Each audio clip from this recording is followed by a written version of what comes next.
সাল্লাম বলেছেন, তোমরা যখন কোনো কাজ করতে গিয়ে বলো আগামীকাল ভুট্টা লাগাবো, আগামীকাল বহরমপুর যাব, আগামীকাল হরিয়ারপাড়া যাব, এরকম কথা বলো না, আনকমপ্লিট কথা বলো না। কমপ্লিট কথা হচ্ছে যখন তোমরা বললো যাব করব, তখন লাগায় লাও ইনশাআল্লাহ। রাসূলুল্লাহ বললেন, যখন ইনশাআল্লাহ লাগায় নাও, সেই কাজ করতে গিয়ে যতই জটিলতা তৈরি হোক, আল্লাহ সেটা সহজে পরিণত করে দেয়। জোরে বলুন সুবহানাল্লাহ। গফফার ওসি যেন বলল, ইনশাআল্লাহ পড়লে কি এখান থেকে আসামি ধরা সম্ভবপর হবে? আল্লাহ পাক বলছেন কোরআনে সব দিয়েছি, আর ও মাথা মোটা বলছে যে এটা কি সহজ সম্ভব হবে?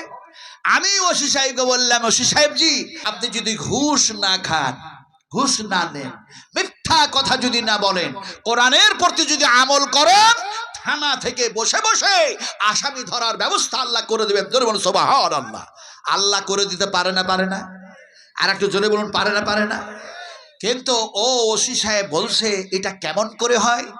আমি অনেকগুলো তাকে হাদিস শুনিয়েছি, বুখারী শরীফ থেকে, মুসলিম শরীফ থেকে, আবু দাউদ, তিরমিজি, নাসাই, ইবনে মাজাহ, এমনি করে মিশকাত, বুলবুল মারাম, এমনি করে গ্রামারের বই অনেক কিছু আছে, ব্যাকরণের বই আছে, হেদায়াতুন নহমের পাঞ্জাগান, ইলমুশ শিগা, এমনি করে সারা বেহতামিল বাকারাতুল আদব, এমনি করে যে কত কিতাব আছে, কথা বুঝুন। কয়েকটা হাদিস শুনলাম, আমি এমনি করে বললাম যে সহজ আল্লাহ পাক করবেন এমনি করে। কেমন করে?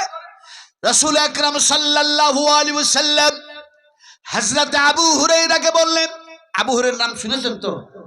আবু হুরায়রার নাম কি? এই শুনলেন তারপরে বলতে পারেন না। আবু হুরায়রার নাম কি? আব্দুর রহমান। কি নাম বললাম? আব্দুর রহমান। কিন্তু তিনি বিড়ালকে খুব ভালোবাসতেন, তাই নবী বলছেন, এই বিড়ালের বাপ হুররা মানে বিড়াল। কথা বুঝেন কি রে? আবু হুরায়রা।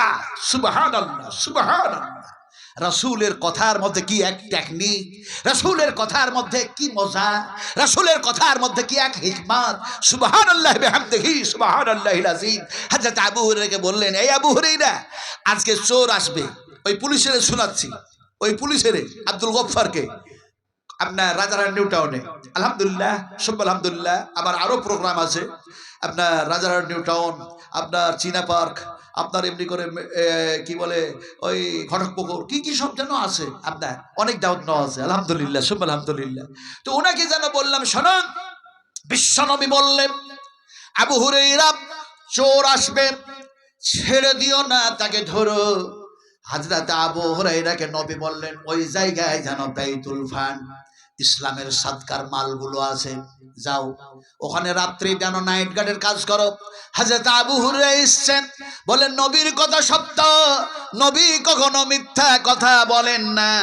এমন সময় যেন দেখা যায় হযরত আবু হুরায়রা যেন অপেক্ষা করছে, রাত্রি জাগরণ করছে, চোর যেন এসে গিয়েছে, মাল ভরতে শুরু করেছে। হযরত আবু হুরায়রা তার বস্তার একটা কুম ধরে বলে, চোর, তোরে ছেড়ে দেব না, তোরে নবীর কাছে নিয়ে যাব। চোর অনয় বিনয় করে বলল, আবু হুরায়রা, আজকার মতো দয়া করে ছেড়ে দাও, জীবনে আর চুরি করতে আসবো না। হযরত আবু হুরায়রা বিশ্বনবীর সাহাবী, দয়া হলো, অনুগ্রহ করলেন, তারে ছেড়ে দিলেন।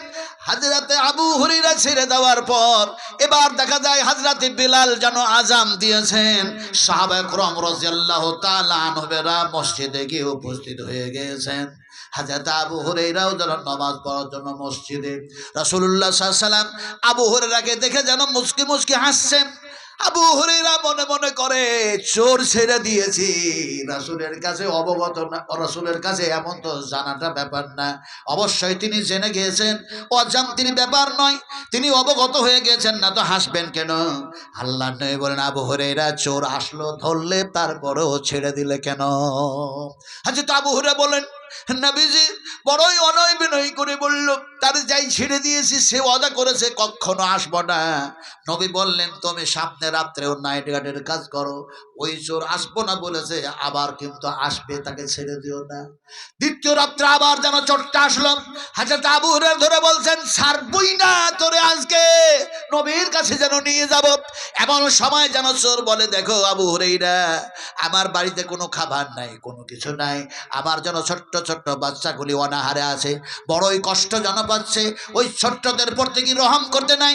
রাসূলুল্লাহ বলেছেন, তোমাদের নবী বলেছেন ছোটদের প্রতি সিলারহামি করো আর বড়দেরকে যেন সম্মান দাও। তোমার নবীর হাদিস কি তুমি আমল করবে না? সুবহানাল্লাহ। চোরের কি সুন্দর মজাদার কথা।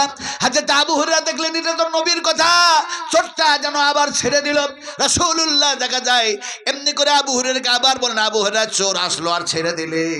আবু হুরায়রা বলেন, ইয়া রাসূলুল্লাহ, ছোট্ট ছোট্ট বাচ্চা বাড়িতে আছে, বড় হয়ে যেন তারা ক্ষুধার্ত অবস্থায় আছে, তাই যেন তার কথা শুনে ছেড়ে দিলাম। রাসূলুল্লাহ বললেন, চোর আবার আসবে, যাও তারে ধরো। তীর্থরাত্রে আবার তিনি গেলেন, বলে আজকে চোরকে ছাড়বই না। চোর যেন এসে গেছে, এবার দেখা যায় চোরকে ধরে ফেলেছেন আবু হুরায়রা। আবু হুরায়রা বলেন, আজকে ছেড়ে দেব না, তোরে নবীর কাছে নিয়ে যাব। চোর অত্যন্ত যেন হিকমত খাটালো আর যেন বলল, শোনো আবু হুরায়রা, তুমি এত কষ্ট করে রাত্রি জাগরণ করো আসামি ধরার জন্য, এত কষ্ট করে রাত্রি জাগার কি প্রয়োজন আছে? ফলে শোনো আবু হুরায়রা, তোমাকে কিছু আমি বাক্য শিখাইয়া দিব, কিছু কালেমাত শিখাইয়া দিব, এইগুলি পাঠ করবে, ঘুমাবে, আর যেন এই মালের হেফাজত করবেন তোমাদের স্রষ্টা আল্লাহ। এই মাল যেন কেউ চুরি আর করতে পারবে না। ফলে তুমি আমাকে ছেড়ে দাও। আবু হুরায়রা বললেন, ছেড়ে দেব, তবে ওই কালেমাতগুলি আমাকে শিখাইয়া দাও। হযরত আবু হুরায়রা কালেমাতগুলি শিখলেন আর এদিকে চোরকে যেন ছেড়ে দেওয়া হলো। আল্লাহ নবী বলেন, আবু হুরায়রা, চোরকে তিন রাত ধরলে, 3 রাত্রি ছেড়ে দিলে। আবু হুরায়রা বলেন, ইয়া রাসূলুল্লাহ, 3 দিনই 3 ধরনের কথা বলেছে, আজকে এমন কিছু কালেমাত আমাকে শিখায়া দিয়েছে যেগুলির বিনিময়ে সেই চোরকে আমি ছেড়ে দিয়েছি। আল্লাহর হাবিব বললেন, আবু হুরায়রা রে, ওই কালেমাতগুলি হচ্ছে আল্লাহ পাকের কালাম, আল্লাহ পাকের কথা। আল্লাহ যখন হযরত জিবরিল আলাইহিস সালাতু সালামকে যখন এই কথাগুলি বলতেছিলেন, কালেমাতগুলি দিয়ে যেন আমার কাছে জিবরিলকে পাঠাবেন, সেই সময় ওই চোর যেন আকাশে কান লাগিয়ে শুনতেছিল, আর সেই চোর আকাশে কান লাগায়া তোমার কাছে সেই কথাগুলি শোনায়া দিয়েছে। এই কালেমাতগুলি ওই চোরের কালেমা নয়, এগুলি হলো আল্লাহর যেন কালিমা। আর হযরত জিবরিল আমাকেও যেন বলেছেন সে কথা। তবে যে চোর তোমার কাছে চুরি করার জন্য, যে মাল চুরি করার জন্য এসেছিল, ওটা তো মানুষ নয়, ওটা হলো আজাজিল শয়তান, সে হলো আজাজিল শয়তান। এমন সময় যেন দেখা যায় সেই কালেমাতগুলি ছিল এরকম, আল্লাহু লা ইলাহা ইল্লাহু আল হাইয়ুল কাইয়্যুম লা তাখুযুহু সিনাতু ওয়া লা নাউম। সুবহানাল্লাহ পড়েন, এর জন্য সুবহানাল্লাহ।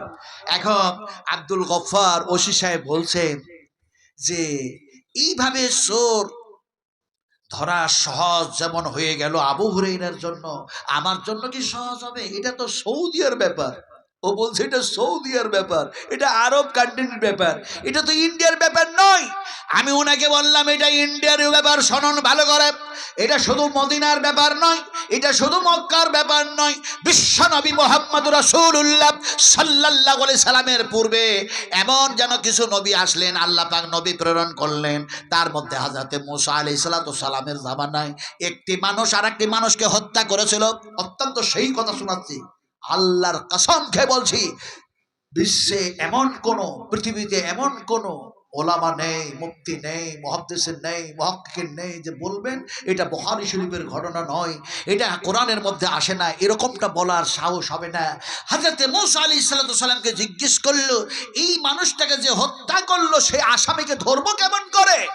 এমন সময় যেন হযরত মূসা বলেন, একটা গরু জবাই করো, গরুর গোশতটা ওই কাটা মানুষের গলায় ঠেকাইয়া দাও, মানুষটা জীবিত হয়ে যাবে আল্লাহর হুকুমে।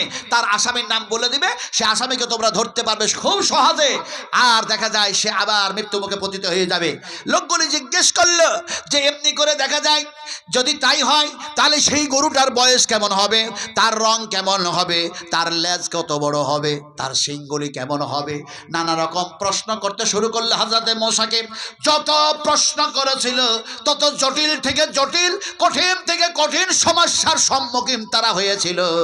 আল্লাহ পাক তাদের কথা কোরআনের মধ্যে কোট করলেন আর বললেন, যদি ইনশাআল্লাহ না পড়তো, কিয়ামত হয়ে যেত, তারপরও নীলগাবি আর খুঁজে পেত না। ওসিকে বললাম, ওসিজি যদি এমনি করে জটিল কাজটা ইনশাআল্লাহ পড়ার কারণে আল্লাহ সহজ করে দেন, তাহলে এখান থেকে বসে আপনি আসামি ধরবেন, মিথ্যা কথা বলবেন না, ঘুষ খাবেন না, এমনি করে কোরআনের প্রতি আমল করবেন, আপনার জন্য আল্লাহ আসামি ধরা সহজ করে দিতে পারে। জোরে বলুন সুবহানাল্লাহ, আরো জোরে সুবহানাল্লাহ।